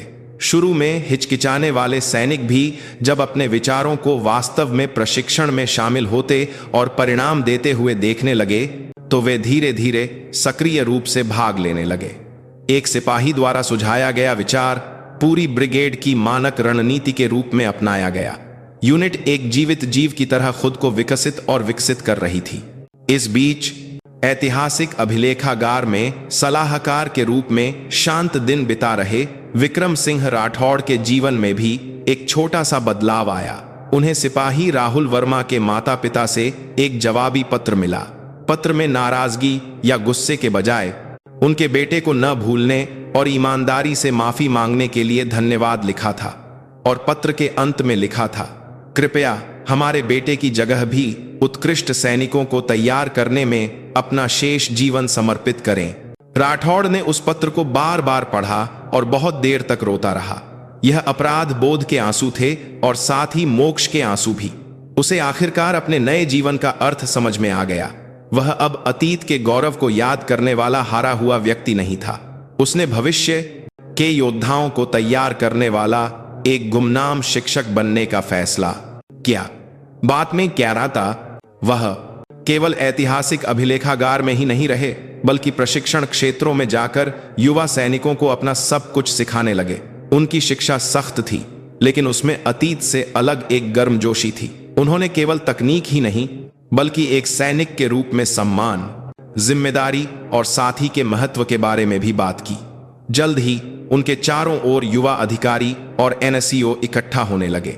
वे राठौड़ को एक जीवित किंवदंती कहते हुए उनका सम्मान करते थे। समय बीतने के साथ लेफ्टिनेंट जनरल अंजलि शर्मा को रॉयल टाइगर ब्रिगेड छोड़कर एक उच्च पद पर पदोन्नत किया गया। उनका विदाई समारोह सादा लेकिन ईमानदार माहौल में आयोजित किया गया। यूनिट के सदस्यों ने उनके जाने पर सच में दुख व्यक्त किया। एक सैनिक प्रतिनिधि ने अपने प्रॉमस वर्कार के बीच में मंद्रकार के लिए जा रहे हैं। विदाई भाषण में रोते हुए कहा, कमांडर साहिबा ने हमें एक नई दुनिया दिखाई। हम उनके द्वारा सिखाए गए मूल्यों को नहीं भूलेंगे और भारत की सबसे सम्मानित और मजबूत यूनिट बनेंगे। समारोह के बाद यूनिट छोड़ने से पहले अंजलि आखिरी बार राठौड़ से मिलने गई। ऐतिहासिक अभिलेखागार के एक कोने में दोनों ने चुपचाप चाय पी। पहले राठौड़ ने चुप्पी तोड़ी, बहुत बढ़िया काम किया, तुमने वह हासिल कर लिया जो मैं जीवन भर में नहीं कर सका। उसकी आवाज में सच्चा सम्मान था। अंजलि ने सिर हिलाया, नहीं, मैंने जो किया वह सिर्फ एक पुरानी दीवार को तोड़ना था। नई राह बनाना और खेत जोतना आप और सभी यूनिट के सदस्यों ने किया। विशेष रूप से आपका अतीत को पीछे छोड़कर यूनिट का मानसिक स्तंभ बनना सबसे बड़ी ताकत थी। दोनों ने एक दूसरे को देखकर चुपचाप मुस्कुराया। एक समय वे एक दूसरे को गिराने की कोशिश करने वाले दुश्मन थे, लेकिन अब वे यूनिट के भविष्य की चिंता करने वाले साथी बन गए थे। राठौड़ ने पूछा, अब कहां जा रही हो? अभी तय नहीं है, लेकिन मैं जहां भी जाऊंगी मैं यहां सीखी हुई बातों को नहीं भूलूंगी कि सेना लोगों से बनती है और सच्चा नेतृत्व शासन करना नहीं बल्कि सेवा करना है। वह अपनी जगह से उठी और सलाम किया। राठौड़ भी अपनी जगह से उठे और उनके सलाम का जवाब दिया। यह रैंक से परे एक सैनिक द्वारा दूसरे सैनिक को दिया गया सर्वोच्च सम्मान था। अंजलि के जाने के बाद भी रॉयल टाइगर ब्रिगेड की किंवदंती जारी रही। यूनिट ने उनके द्वारा बनाई गई प्रणाली और राठौड़ द्वारा डाली गई भावना के आधार पर लगातार विकास किया। वे अब एक नायक पर निर्भर नहीं थे, वे सब खुद सोचने और जिम्मेदारी लेने वाली एक जीवित सेना बन गए थे। प्रकार: रॉयल टाइगर ब्रिगेड एक व्यक्ति के साम्राज्य के बजाय सभी की यूनिट के रूप में इतिहास में हमेशा के लिए दर्ज हो गई। समय बीतने के साथ रॉयल टाइगर ब्रिगेड की कहानी एक किंवदंती बन गई। एक समय में तानाशाही और अन्याय का प्रतीक रही यूनिट कैसे सबसे लोकतांत्रिक और शक्तिशाली लड़ाकू समूह बन गई, इसकी कहानी नए अधिकारियों के लिए एक अनिवार्य पाठ्य पुस्तक की तरह बन गई। जनरल अंजलि शर्मा सेना के सर्वोच्च पद पर पहुंची और उनके नेतृत्व के दर्शन ने पूरी सेना में सुधार लाने में बड़ा प्रभाव डाला। उन्होंने सेना में पारदर्शिता बढ़ाने और सैनिकों के मानवाधिकारों को बढ़ावा देने के लिए बहुत प्रयास किए। विक्रम सिंह राठौड़ सफेद बालों वाले एक पुराने सैनिक के रूप में भी यूनिट नहीं छोड़े। वह ऐतिहासिक अभिलेखागार के संरक्षक और यूनिट के जीवित मानसिक स्तंभ बने रहे। जब युवा सैनिकों को प्रशिक्षण में कठिनाई होती तो वे उनसे सलाह लेने आते और वह अपने अनुभव के आधार पर उन्हें प्रोत्साहित करते और मार्गदर्शन करते। उन्हें अब अतीत के हारे हुए के रूप में याद नहीं किया जाता था, उन्हें एक ऐसे ज्ञानी के रूप में सम्मानित किया जाता था जिसने अपनी गलतियों का सामना किया और उन्हें विकास की सीढ़ी बनाकर अधिक ज्ञान प्राप्त किया। Lieutenant colonel Arjun Mehra royal tiger brigade के कमांडर बने। उन्होंने अंजलि की तर्कसंगत प्रणाली और राठौड़ की मजबूत सैनिक भावना को मिलाकर यूनिट का सफलतापूर्वक नेतृत्व किया। उन्होंने अपने पदग्रहण समारोह में कहा, हम दो महान कमांडरों को याद करते हैं। एक ने हमें सिखाया कि हमें क्या छोड़ना चाहिए और दूसरे ने हमें सिखाया कि हमें क्या बचाना चाहिए। हम उन शिक्षाओं पर एक नया इतिहास लिखेंगे। एक शहीद दिवस पर राठौड़ अकेले यूनिट के स्मारक पार्क में गए। वहां यूनिट के लिए अपनी जान देने वाले सैनिकों के नाम खुदे हुए थे। उनके कदम एक नाम के सामने रुक गए, सिपाही राहुल वर्मा। उन्होंने पत्थर पर एक गेंदे का फूल रखा और बहुत देर तक सिर झुकाए रखा। उनके पीछे एक युवा अधिकारी आकर चुपचाप खड़ा हो गया। वह सिपाही राहुल वर्मा का बैचमेट था और अब एक company commander captain Ajay Singh था। क्या आपको अभी भी उसकी याद आती है सर? कैप्टन सिंह ने सावधानी से पूछा। राठौड़ ने सिर हिलाया। उसे भूल नहीं सकता। उसके बलिदान ने मुझे और इस यूनिट को बदल दिया। हम पर उसका बहुत बड़ा कर्ज है। उसकी आवाज शांत थी लेकिन उसमें गहरा पश्चाताप था। दोनों कुछ देर चुपचाप पत्थर को देखते रहे। तब कैप्टन अजय सिंह ने कहा, सलाहकार महोदय, जब मैं पहली बार यहां आया था तो यह एक निराशाजनक जगह थी, लेकिन अब यह अलग है। मेरे जवान अपनी यूनिट पर गर्व करते हैं और एक दूसरे पर भरोसा करते हैं। मैं उन्हें आत्मविश्वास से कह सकता हूं कि राहुल वर्मा जैसी त्रासदी फिर कभी नहीं होगी। यह सुनकर राठौड़ की आंखें भर आईं। यह वह बात थी जिसे वह जीवन भर सुनना चाहता था। यह इस बात की पुष्टि थी कि उसकी गलती व्यर्थ नहीं गई थी और एक युवा सैनिक का महान बलिदान एक नई आशा का बीज बन गया था। उन्होंने कैप्टन अजय सिंह के कंधे पर थपथपाते हुए कहा, धन्यवाद। और यह मत भूलना, एक मजबूत सेना केवल नवीनतम हथियारों या कठोर प्रशिक्षण से नहीं बनती। अपने साथी की जान को अपनी जान की तरह समझने की भावना, यही भावना हमें वास्तव में मजबूत बनाती है। उस दिन के बाद भी रॉयल टाइगर ब्रिगेड की किंवदंती जारी रही। उनकी कहानी केवल एक यूनिट के सुधार की सफलता की कहानी नहीं थी। यह एक महान गाथा बन गई जो लोगों के दिलों में हमेशा के लिए रह गई, यह दिखाते हुए कि सबसे गहरी निराशा में भी आशा पाई जा सकती है, सबसे जिद्दी व्यक्ति भी बदल सकता है और सच्ची क्षमा अतीत को भूलना नहीं बल्कि उससे सबक लेकर एक बेहतर भविष्य बनाना है। समय सब कुछ मिटा देता है, लेकिन कुछ यादें समय के साथ और भी स्पष्ट हो जाती हैं। रॉयल टाइगर ब्रिगेड का परिवर्तन अब सैन्य इतिहास की किताबों का एक अध्याय बन चुका था, लेकिन उसकी भावना यूनिट के प्रशिक्षण और संस्कृति में जीवित रही और नई पीढ़ी के सैनिकों तक पहुंच रही थी। अंजलि, राठौड़ और अर्जुन सभी इतिहास के पन्नों में समा गए। अंजलि सेना के सर्वोच्च शिखर से सम्मानपूर्वक सेवानिवृत्त हुई। राठौड़ ने यूनिट के ऐतिहासिक अभिलेखागार में एक कोने में अपनी जगह बनाकर शांति से अंतिम सांस ली। अर्जुन ने सफलतापूर्वक यूनिट का नेतृत्व करने के बाद एक शांत बुढ़ापा बिताया। उनकी संघर्षपूर्ण और विचारशील कहानी अब किंवदंती का हिस्सा थी। एक सेना दिवस के अवसर पर राष्ट्रपति ने रॉयल टाइगर ब्रिगेड का दौरा किया। अत्याधुनिक उपकरणों और अनुशासित सैनिकों को देखकर प्रभावित हुए राष्ट्रपति ने यूनिट में सबसे लंबे समय तक सेवा करने वाले सूबेदार मेजर से पूछा कि यूनिट की ताकत का रहस्य क्या है। सफेद बालों वाले सूबेदार मेजर ने कुछ देर सोचा और फिर राष्ट्रपति को यूनिट के एक कोने में एक छोटी सी इमारत में ले गए। वह एक शानदार संग्रहालय नहीं, बल्कि एक पुराना और सादा ऐतिहासिक अभिलेखागार था। अभिलेखागार के केंद्र में दो तस्वीरें साथ साथ लगी थीं। एक तस्वीर जनरल अंजलि शर्मा की थी, जिनकी सख्त नजरों में भी एक गर्मजोशी भरी मुस्कान थी, और दूसरी तस्वीर सलाहकार विक्रम सिंह राठौड़ की थी, जिनकी गहरी झुर्रियों में अनगिनत कहानियां छिपी थीं। सूबेदार मेजर ने दोनों तस्वीरों की ओर इशारा करते हुए कहा, हमारी यूनिट की ताकत इन दो लोगों से आती है। एक ने हमें लगातार सवाल पूछना सिखाया, ऐसा क्यों होना चाहिए? क्या कोई बेहतर तरीका नहीं है? इसके कारण हम पुरानी परंपराओं में बंधे बिना हमेशा प्रगति कर सके। उन्होंने कुछ पल रुककर राठौड़ की तस्वीर की ओर देखा, और दूसरे ने हमें सिखाया कि क्या कभी नहीं बदलना चाहिए। साथी पर विश्वास, एक सैनिक के रूप में सम्मान और किसी भी स्थिति में मानवीय गरिमा को न खोने का विश्वास, उन्होंने अपने पूरे जीवन के माध्यम से इसे साबित किया। राष्ट्रपति ने उनकी बातों को ध्यान से सुना। अभिलेखागार में कई तस्वीरें और पुराने सैन्य उपकरण प्रदर्शित थे। उनमें एक पुरानी और घिसी हुई रस्सी और एक टूटा हुआ नाइट विजन गॉगल भी था। सूबेदार मेजर ने उनकी ओर इशारा करते हुए कहा, हम केवल सफलता का इतिहास ही नहीं, बल्कि असफलता का इतिहास भी याद रखते हैं। जब हम अतीत के दर्द और गलतियों को नहीं भूलते, तभी हम वही गलतियां दोहराने से बच सकते हैं। सवाल पूछने का साहस, अटूट विश्वास और गलतियों को याद रखने की विनम्रता, यही हमारी रॉयल टाइगर ब्रिगेड की सबसे बड़ी ताकत है। राष्ट्रपति ने गहरी प्रभावित भाव से सिर हिलाया। लौटते समय उन्होंने यूनिट के मुख्य द्वार पर खुदा हुआ आदर्श वाक्य देखा।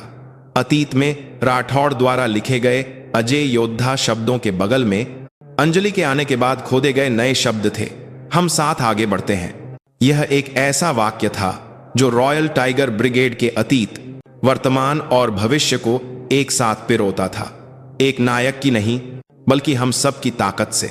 उनकी किंवदंती इस तरह समय के साथ हमेशा जीवित रही। एक नया अधिकारी रॉयल टाइगर ब्रिगेड में नियुक्त हुआ। वह अकादमी का टॉपर था और इस महान यूनिट में आने को एक बड़ा सम्मान मानता था। उसने यूनिट के इतिहास का गहन अध्ययन किया और विशेष रूप से जनरल अंजलि शर्मा और सलाहकार विक्रम सिंह राठौड़ की कहानी से बहुत प्रभावित हुआ। उसने खुद से वादा किया कि वह भी उनकी तरह एक महान कमांडर बनेगा। उसका पहला काम रात के पहाड़ी मार्च के प्रशिक्षण का पर्यवेक्षण करना था। प्रशिक्षण शुरू होने से पहले उसने नियमों के अनुसार सैनिकों के उपकरणों की सावधानी पूर्वक जांच की। तभी उसने एक सैनिक के जूते के तले को थोड़ा घिसा हुआ पाया। नियमों के अनुसार इसे बदलने की जरूरत नहीं थी, लेकिन लंबी दूरी की मार्च में यह पैर पर दबाव डाल सकता था। वह कुछ देर हिचकिचाया। क्या उसे प्रशिक्षण में देरी करके जूते बदलवाने चाहिए, या इसे मानसिक शक्ति से दूर की जाने वाली समस्या मानकर नजरअंदाज कर देना चाहिए? उसके दिमाग में दो विचार टकरा रहे थे। अतीत में राठौड़ निश्चित रूप से दूसरा विकल्प चुनते, लेकिन अंजलि होती तो क्या करती? उसने सोचने के बाद प्रशिक्षण को थोड़ी देर के लिए रोक दिया और आपूर्ति विभाग से संपर्क करके तुरंत नए जूते मंगवाए। कुछ पुराने एनएसईओ ने समय बर्बाद होने की शिकायत की, लेकिन उसने दृढ़ता से कहा, युद्ध में एक सैनिक का पैर उसके दूसरे दिल की तरह होता है। यह ज्यादा महत्वपूर्ण है कि एक भी सैनिक पीछे न छूटे और सभी बेहतरीन स्थिति में प्रशिक्षण पूरा करें। नए जूते पहनने वाले सैनिक ने उसके पास आकर ईमानदारी से धन्यवाद दिया। धन्यवाद सर। उस एक छोटे से वाक्य से युवा अधिकारी को बहुत गर्व महसूस हुआ। उसे यकीन हो गया कि उसने सही चुनाव किया है। उस रात ऊबड़ खाबड़ पहाड़ी रास्ते पर मार्च करते समय भारी बारिश होने लगी। घने अंधेरे और तूफान में सैनिक एक दूसरे का सहारा लेकर एक एक कदम आगे बढ़ रहे थे। युवा अधिकारी सबसे पीछे रहकर यह सुनिश्चित कर रहा था कि कोई पीछे न रह जाए और उन्हें प्रोत्साहित कर रहा था। वह अपने पूरे शरीर से महसूस कर रहा था कि अंजलि द्वारा छोड़ी गई प्रणाली और राठौड़ द्वारा जोर दिया गया साथीपन केवल नारे नहीं थे, बल्कि ऐसी चरम स्थितियों में चमकने वाली वास्तविक ताकत थी। आखिरकार जब यूनिट सुरक्षित रूप से अपने गंतव्य पर पहुंची, तो सुबह हो रही थी। बारिश रुक गई थी और बादलों के बीच से सुबह की सुनहरी धूप निकल रही थी। मिट्टी और पसीने से लथपथ सैनिकों के चेहरों पर कठिन प्रशिक्षण पूरा करने का गर्व और संतुष्टि थी। युवा अधिकारी ने उनके चेहरों को देखते हुए चुपचाप मुस्कुराया। उसे एहसास हुआ किंवदंती अतीत के लोग नहीं बनाते। इस क्षण अपनी जगह पर सही चुनाव करने वाले, अपने साथियों की परवाह करने वाले और अपनी जिम्मेदारी निभाने वाले सभी लोग ही उस किंवदंती को आगे बढ़ाने वाले नायक हैं। रॉयल टाइगर ब्रिगेड के परेड ग्राउंड में आज भी जोरदार जयकारे गूंजते हैं। उन जयकारों में अतीत का गौरव, वर्तमान का अभिमान और भविष्य की आशा सब कुछ समाहित है। उनकी कहानी कभी खत्म नहीं होगी। जब तक यह यूनिट मौजूद है, उनकी किंवदंती नई पीढ़ी के सैनिकों के माध्यम से हमेशा जारी रहेगी। यूनिट का दैनिक जीवन प्रशिक्षण और आराम का एक चक्र था, लेकिन उसके भीतर परिवर्तन की एक अदृश्य धारा बह रही थी। एक दिन सामरिक विकास अनुसंधान प्रयोगशाला से एक बहुत ही दिलचस्प प्रस्ताव आया। सबसे युवा हवलदार ने ड्रोन तकनीक और आर्टिफिशियल इंटेलिजेंस को मिलाकर एक नई निगरानी और हमला प्रणाली का विचार प्रस्तुत किया था। उसका विचार बहुत ही अभिनव था, लेकिन यह मौजूदा सामरिक प्रणाली को पूरी तरह से उलट देता, इसीलिए इसका बहुत विरोध हुआ। बैठक में उपस्थित वरिष्ठ कमांडरों ने यह कहते हुए असहमति व्यक्त की कि वे एक अपरीक्षित तकनीक पर यूनिट का भाग्य नहीं छोड़ सकते और युद्ध अंततः इंसानों द्वारा ही लड़ा जाता है। यह चिंता भी जताई गई कि इससे यूनिट की पुरानी परंपरा और पहचान को नुकसान पहुंच सकता है। बैठक में तीखी बहस हुई और विचार प्रस्तुत करने वाला हवलदार सिकुड़ कर बैठ गया। तभी बैठक की अध्यक्षता कर रहे ब्रिगेडियर अर्जुन मेहरा ने धीरे से कहा, मैं आप सभी की चिंताओं को समझता हूं, लेकिन हमें एक बात याद रखनी चाहिए। जब जनरल अंजलि शर्मा पहली बार इस यूनिट में आई थीं, तो वह भी एक अपरीक्षित नया तरीका थी। कई लोगों ने उनके सुधारों का विरोध किया, लेकिन अंततः उस बदलाव ने हमें और मजबूत बनाया। उन्होंने कुछ पल रुककर बैठक कक्ष में लगी विक्रम सिंह राठौड़ की तस्वीर को देखा। सलाहकार राठौड़ साहब हमेशा कहते थे कि युद्ध इंसान ही लड़ता है। इसका मतलब यह नहीं होगा कि हम तकनीक को नकार दें। इसका मतलब यह होगा कि हमें ऐसे सैनिक बनना चाहिए जो दोल्हे इंसान के लिए वजार करते हैं, नई तकनीक से डरते नहीं, बल्कि उसे सबसे मानवीय तरीके से उपयोग करना जानते हैं। हमें अतीत की सफलता पर ही नहीं टिके रहना चाहिए। हमें लगातार सवाल पूछना और चुनौती देना चाहिए। ब्रिगेडियर के शब्दों से बैठक का माहौल बदल गया। विरोध करने वाले भी उस युवा हवलदार के प्रस्ताव पर फिर से गंभीरता से विचार करने लगे। अंततः यूनिट ने उसके विचार के आधार पर एक छोटी प्रयोगात्मक टीम बनाने और नई सामरिक प्रणाली की संभावनाओं का परीक्षण करने का फैसला किया। परिणाम एक बड़ी सफलता थी। प्रयोगात्मक टीम ने विभिन्न अभ्यासों और प्रतियोगिताओं में मौजूदा तरीकों को पछाड़ते हुए आश्चर्यजनक परिणाम दिखाए और जल्द ही वह नई रणनीति पूरी सेना का मानक बन गई। इस घटना ने यूनिट के सदस्यों को एक और महत्वपूर्ण सबक सिखाया। सच्ची परंपरा अतीत के तरीकों का आंख बंद करके पालन करना नहीं, बल्कि अतीत से विरासत में मिली बदलाव से न डरने की साहसी भावना है। रॉयल टाइगर ब्रिगेड ने इस तरह एक बार फिर अपनी सीमाओं को तोड़कर खुद को विकसित किया। उस साल सर्दियों में यूनिट का स्थापना दिवस समारोह आयोजित किया गया। समारोह में सेवानिवृत्त पूर्व सैनिकों और शहीद सैनिकों के परिवारों को आमंत्रित किया गया था। उनमें अब एक दादी बन चुकी सिपाही राहुल वर्मा की मां भी थीं। उन्होंने अपने बेटे के नाम वाले स्मारक पत्थर को छूते हुए आंसू बहाए। तभी युवा सैनिकों का एक समूह उनके पास आया और उन्हें सलामी दी। माता जी, हम राहुल सर की जगह और भी मेहनत से सेवा करके भारत की रक्षा करेंगे। सैनिकों के दृढ़ और ईमानदार चेहरे को देखकर राहुल की मां ने आंसुओं के बीच भी एक उज्जवल मुस्कान दी। वह महसूस कर सकती थीं कि उनके बेटे की मृत्यु व्यर्थ नहीं गई थी। उसका बलिदान इन महान युवाओं के दिलों में जीवित था। समारोह के समाप्त होने और सभी के चले जाने के बाद परेड ग्राउंड में एक शांत अंधेरा छा गया। लेकिन उस अंधेरे में भी यूनिट का दिल धड़कना बंद नहीं हुआ था। अतीत के दर्द को गले लगाते हुए, वर्तमान की जिम्मेदारी निभाते हुए और भविष्य के बदलाव का नेतृत्व करते हुए रॉयल टाइगर ब्रिगेड की किंवदंती अब एक यूनिट के इतिहास से परे इस युग में जीने वाले हम सभी के लिए एक शाश्वत प्रश्न के रूप में बनी हुई थी कि सच्ची हिम्मत और नेतृत्व क्या है।